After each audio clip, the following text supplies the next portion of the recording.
Qui n'a jamais jeté un œil un peu perplexe sur les devoirs de maths d'un enfant en se disant « Mais pourquoi est-ce qu'ils apprennent comme ça ?» Si ça sent le vécu, alors ce qui suit va sûrement parler. Aujourd'hui, on va plonger dans le monde parfois un peu étrange de l'enseignement des mathématiques modernes. C'est le grand classique, non? On voit une soustraction qui a l'air toute simple et la méthode utilisée sur le cahier semble, disons, inutilement compliquée. Et la petite voix qui nous dit « de mon temps, c'était quand même plus simple ». Eh bien, c'est justement ce décalage qu'on va essayer de comprendre. En fait, la clé de tout ça, c'est un vrai changement de philosophie. L'objectif, ce n'est plus seulement d'apprendre par cœur des étapes pour trouver la bonne réponse, non. L'idée, c'est de construire une compréhension profonde, quasi intuitive, de ce que les nombres et les opérations veulent vraiment dire. Alors, entrons un peu dans le détail. Dans l'approche actuelle, la fameuse technique de calcul qu'on connaît tous, celle qu'on a apprise à l'école, eh bien, c'est le point d'arrivée, pas le point de départ.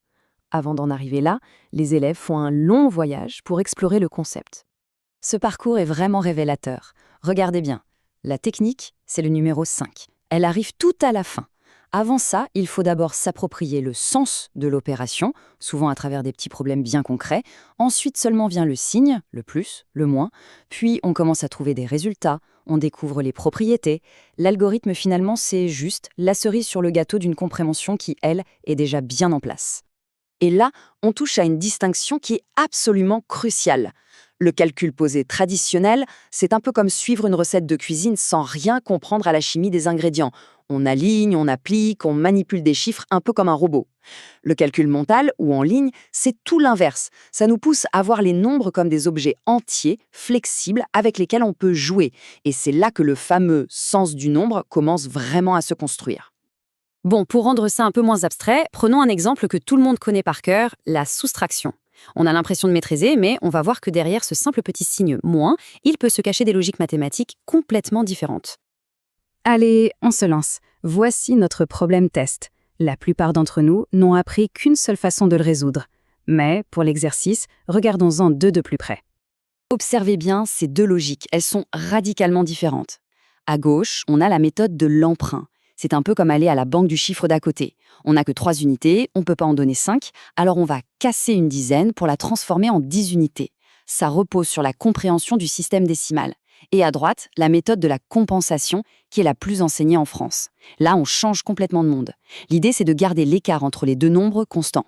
C'est comme sur une balance, si on ajoute le même poids des deux côtés, l'équilibre ne change pas. On ajoute donc 10 à chaque nombre, mais de manière astucieuse pour simplifier le calcul. Ce sont vraiment deux univers de pensée. Et ce tableau, il résume parfaitement la situation. Il montre que la méthode la plus répandue en France, la compensation, repose en fait sur un principe assez abstrait, cette fameuse conservation de la différence. Alors que la méthode de l'emprunt, elle, est plus concrète, plus visuelle, basée sur notre système de numération. La grande leçon ici, c'est qu'il n'y a pas une seule et unique bonne façon de faire. Il y a juste différentes stratégies basées sur différentes propriétés mathématiques. Allez, on laisse la soustraction de côté un instant. Passons à la multiplication. Parce que cette philosophie, elle s'applique évidemment à toutes les opérations. L'idée est toujours la même. Il existe plusieurs chemins, et parfois des chemins assez surprenants pour arriver au bon résultat. Ah, ça, c'est l'exemple parfait du danger des trucs mathématiques qu'on apprend sans les comprendre. On l'a tous entendu, hein. Pour multiplier par 10, tu ajoutes un 0. Ça marche nickel, jusqu'au jour où arrivent les nombres à virgule. 3,5 fois 10, ce n'est pas 3,50. Le truc qui marchait si bien devient tout à coup une source d'erreur. Tout ça parce qu'il n'était pas basé sur une vraie compréhension du système décimal. Et pour vraiment sortir des sentiers battus, on va découvrir une méthode de multiplication fascinante, à la fois historique et très visuelle. Elle s'appelle per gelosia ou multiplication par jalousie à cause de la forme de la grille qui rappelait les treillis des fenêtres. Attention, c'est assez différent de ce qu'on a l'habitude de voir. Alors, comment ça fonctionne ? C'est très graphique. D'abord, on dessine une grille. Étape 2, on remplit chaque case en faisant des multiplications toutes simples, un chiffre par un chiffre. Ensuite, et c'est là que la magie opère, on additionne les nombres en suivant les couloirs en diagonale. Et enfin, on lit tranquillement le résultat qui apparaît tout autour de la grille. C'est une approche super structurée qui a un avantage énorme. Elle sépare complètement le moment où on multiplie du moment où on additionne. Bon, soyons clairs, le but n'est pas de jeter la méthode classique à la poubelle, hein. L'intérêt d'explorer une technique comme celle-ci, c'est d'enrichir la boîte à outils mentale des élèves. Ça leur prouve que les maths peuvent être créatives, visuelles, voir un même problème sous des angles différents. C'est ça qui solidifie en profondeur la compréhension d'un concept. D'accord, mais après tous ces exemples, on peut légitimement se poser la question, au fond, pourquoi se compliquer la vie avec toutes ces méthodes? La réponse, elle nous ramène directement à l'objectif numéro 1 de l'enseignement actuel des maths. Les chercheurs en pédagogie ont un nom pour ça, la conception naïve. C'est l'idée, par exemple, que la soustraction, c'est juste enlever un truc. Mais en réalité, c'est bien plus que ça. C'est aussi calculer un écart, trouver ce qui manque pour atteindre un but.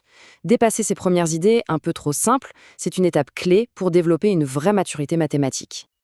Et voilà, on arrive au cœur du sujet. Le but final, c'est de cultiver cette agilité mentale, ce fameux sens du nombre. Quelqu'un qui a ce sens du nombre ne connaît pas seulement une procédure par cœur.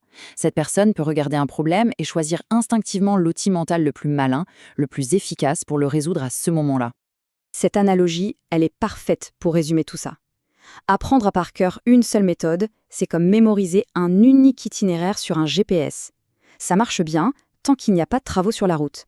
Mais comprendre les concepts derrière les opérations, c'est posséder la carte complète du territoire. Là, on peut improviser, trouver des raccourcis, explorer de nouveaux chemins. Bref, on n'est jamais vraiment perdu. Et ça nous laisse avec cette question finale, pour la route. En privilégiant l'enseignement d'une seule et unique technique, est-ce qu'on donne aux élèves une carte pour explorer le monde des nombres, ou est-ce qu'on leur donne juste un itinéraire tout tracé à suivre aveuglément? C'est tout l'enjeu. Voilà qui donne à réfléchir la prochaine fois qu'on tombera sur un devoir de maths.